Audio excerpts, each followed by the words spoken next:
Bonsoir et bienvenue sur la chaîne des leaders Go 221, commémoration du 250e anniversaire de la révolution du Fouta 1776-2026. Almami Abdul Kadri à la place du souvenir, son histoire racontée par Amadiba, petit-fils magistrat à la retraite. Je vous propose de le suivre sur la chaîne des leaders. Je m'appelle Amadiba, je suis magistrat en retraite et je suis petit-fils de 5e génération. Mon oncle, actuellement, qui m'a élevé, Souley Khan, pharmacien à Diourbel, est l'actuel calife. Après ma retraite, il y a 6 mois, il nous a chargé, suite à beaucoup de conseils et de suggestions, d'organiser une commémoration pour l'intronisation de notre aïeul qui a pris le pouvoir au Fouta en 1763. Alors, les Thierno Souleymane Baal, la lumière des lumières, parce qu'il y a des lumières que Dieu est son prophète, mais lui a eu cette étincelle pour dire mais on va les renverser. Et ses compagnons, c'était Almami, 12 familles, dont Almami Abdul Khadr. Et malheureusement, Thierno Souleymane Baal, qui est le leader, le penseur, est mort 4 mois avant l'intronisation.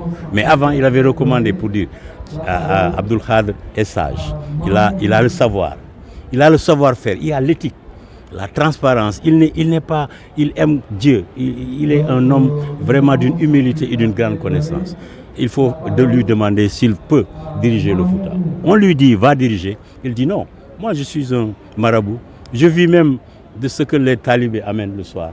J'ai 2 chèvres, 3, et on lui dit non. Après réflexion, on a fait les démarches, on a tout fait, c'est toi qu'on veut. Et la légitimité, il a refusé, on lui dit si tu refuses, on va te tuer. Il a accepté le pouvoir en ajoutant, la légitimité, la loyauté. Et dire que je gère le Fouta, pas pour mes biens personnels, pas pour ma famille. Son père est Amadi, moi je suis Amadi, son père est Amadi, son fils aîné est Amadi. Même si Amadi viole la loi, je vais le traiter de la même manière que l'esclave qui est là. Il n'y a plus d'esclavage. Il lutte contre l'esclavage sur les 2 rives du Fouta. Il gère le Fouta pendant 30 ans, certains disent 33 ans, sans qu'il y ait d'enrichissement personnel. Il a fait ce qu'on appelle aujourd'hui la déclaration de patrimoine, parce qu'avant de prendre le pouvoir, il a dit combien de chèvres il a, combien de bœufs il a. Et il a dit que même mon propre fils ne va pas hériter de ce pouvoir. Héritera le Fouta celui qui a les compétences techniques, la science, le savoir, l'éthique et la transparence pour qu'on élise. Et même moi, si je ne respecte pas la loyauté et l'esprit de la charte, il faut me défaire.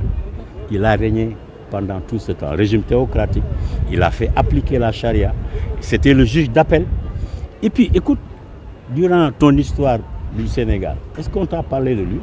Est-ce qu'on t'a parlé de Thierno Souleymane Baal? Alors ce contexte qu'on ramène aujourd'hui, où les familles du Fouta, chacun tire de son côté, selon son griot, pensant que Almami, chacun, Thierno Souleymane a théorisé, Almami a mis en œuvre, pour éviter que chaque famille s'effrite, divise, parle, dit que moi aussi mon père, mon grand-père était Almami, on a invité les historiens. Ces historiens-là, on est allé à la fac, ils ont pris le leadership. Là, la science va sortir ce soir. Nous invitons tous les Sénégalais.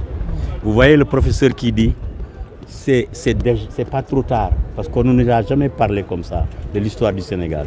Il va montrer ce soir 10 défis que Almami a fait face, dont il a fait face, et qui sont actuels. Pourquoi on parle de Djoubal Djoubanti? Parce que les gens sont malhonnêtes, ils volent l'argent de l'État, ils les mettent dans les poches, ils enrichissent leur famille.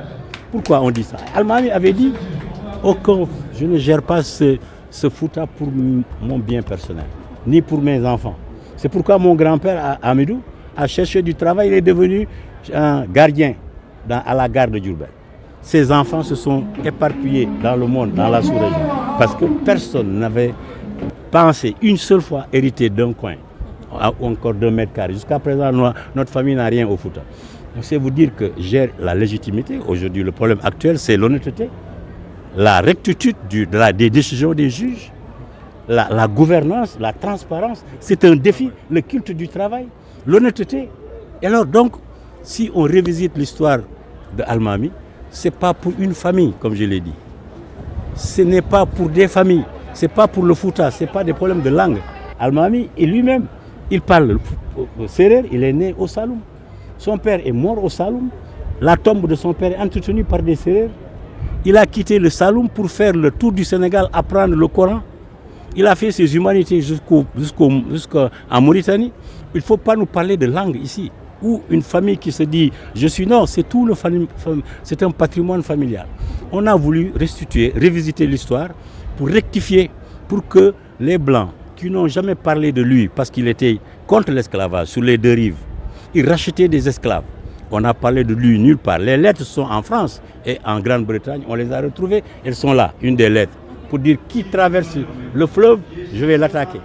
Il a racheté des esclaves, il leur a donné des terres, ils sont venus renforcer leur armée. Donc, on ne l'aimait pas. Ensuite, dans son propre pays, au sein de sa propre famille, il y a des gens qui voulaient changer ici, il a refusé. Donc, transparence, gouvernance, répartition des terres, protection des populations vulnérables, des femmes, des enfants. Qu'est-ce que vous nous dites? Les Européens nous disent qu'on n'a pas d'histoire. Et c'était en 1776, avant la Révolution française de 1789, qui parle de droit des femmes, droit des enfants, droit à la vie. Eux disaient que on ne tue pas ici un handicapé.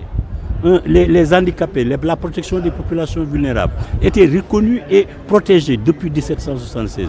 Alors je remercie mon oncle Souleymane Kane, actuel calife, pharmacien à Diourbel, qui est retraité, qui a 96 ans, qui est âgé, mais qui nous a dit appelez tout le Fouta, appelez toutes les familles, appelez tout le Sénégal pour leur dire ça n'appartient pas à une famille. La preuve, moi qui vous parle, un non-aligné qui voulait être juge avec tous ces interdits dans la famille, j'ai jamais appris, je ne savais même pas ça. Je l'ai su il y a 2 ans après un livre de Mamadou Wouri que je remercie, Sall. Je l'ai lu, j'ai dit mais c'est pas possible. Ça c'est pourquoi on m'appelle Tanoum Almami, petit-fils. Mais écoute, je lis de livre en livre, je me rends compte en tant qu'intellectuel, juge, j'ai lu beaucoup de livres de droit, beaucoup de livres de philosophie, mais je ne connaissais pas l'histoire de mon pays et les autorités ne me l'ont pas appris. Est-ce que c'est le temps maintenant pour vous, les jeunes, de s'approprier cette histoire, de savoir que pour construire un pays, d'abord les dirigeants doivent être légitimes. Ils doivent être compétents, ils doivent être honnêtes, ils doivent refléter la protection des populations, pas pour s'enrichir. Et si vous avez aujourd'hui un dirigeant qui le manifeste, il faut le bouter dehors. Voilà la leçon. Et vous voyez pourquoi cette rencontre n'est pas politique. Il y a des Pastef dans notre famille. Il y a des APR, il y a des Makistes, il y a des Amoudouba, il y a tout dans cette salle. Mais aujourd'hui, c'est comme le football, comme la CAN qu'on a gagnée. On veut que tout le monde s'aligne derrière ces valeurs-là. Vous voyez, regarde, je découvre un cousin il y a 3 mois.